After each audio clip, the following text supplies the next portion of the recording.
Welcome to Đồng Nai radio and television stations. Here the news today.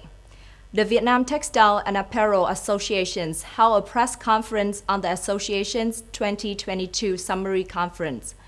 Accordingly, the summary conference will take place on December 15 to 16. The conference is an opportunity to review and evaluate the association's activity in 2022, share operational orientations in the coming time and solutions to help the textile industry overcome difficulties and challenges to achieve sustainable development goals. The goal from now to 2025, Vietnam will have 20 fashion brands not only in the country but also reaching out to the world.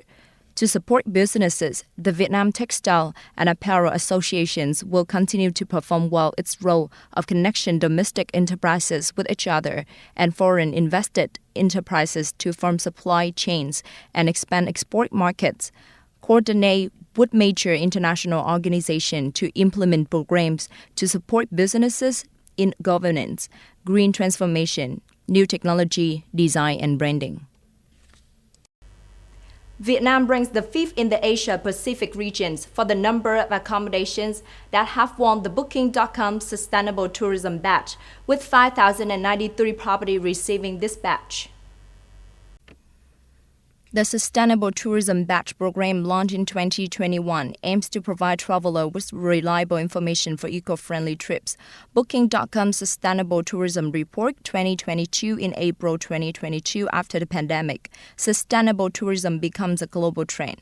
96% of Vietnamese tourism participating in the survey want sustainable tourism.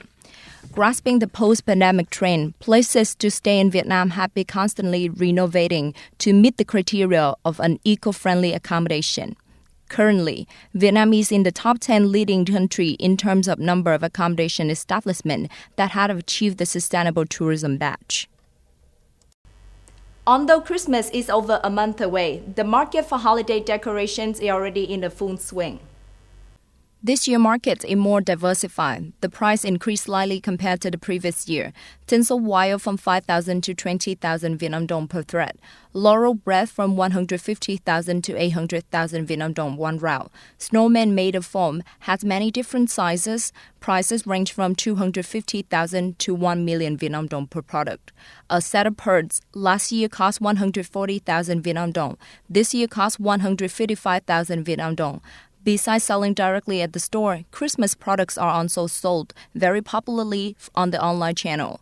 Small traders hope this year purchasing power will be higher after a year hiatus due to epidemic. North Korea news agency KCNA reported that on November 18, leader Kim Jong-un, his wife, and his daughter inspected the Intercontinental Ballistic Missile ICBM launch site. Visiting the ICBM launch site for the first time with his daughter, Kim said that the threat from United States and its ally pursuing a hostile policy had prompted North Korea to significantly accelerate the consolidations of its nuclear deterrent, his dominion.